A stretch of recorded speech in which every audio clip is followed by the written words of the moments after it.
Pete, how big is this September 6th payrolls report, and what's the difference between going 25 or 50? One, I actually think ADP is going to take on a bit more meaning for markets. If you go back now after all the adjustments, ADP was probably a more accurate reflection of the labor market than anything we had on NFP.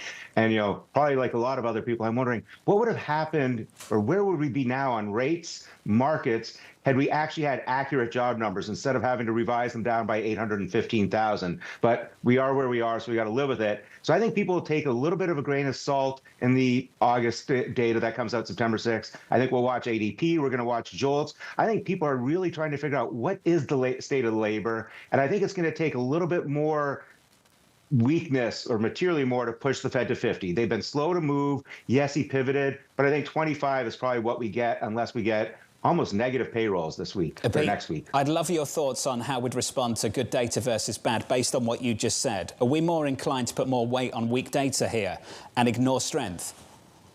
I think we are. I think if we get strong payroll data, we're definitely not going to zero in terms of rate cuts, right? We're 25s locked in.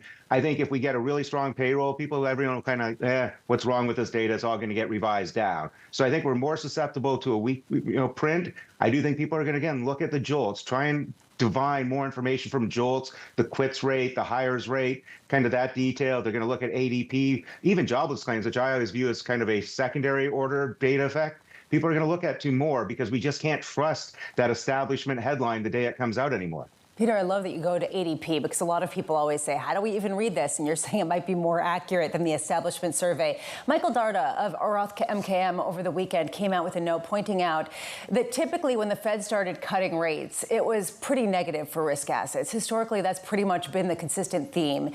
Do you think that this market is underpricing the risk, that it might not be as positive as the Fed is hoping?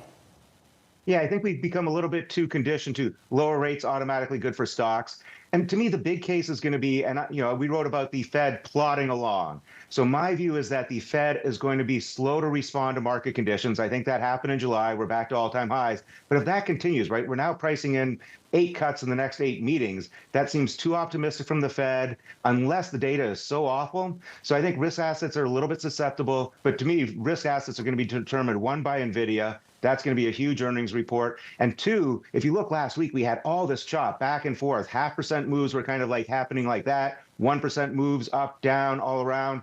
And I think we are really at the mercy of algos, quant funds, zero data expiration options. And more people are talking about the rebalancing of these leveraged ETFs. And there's more and more single name leveraged ETFs. The market's kind of sloppy to trade, I think, right now because of that.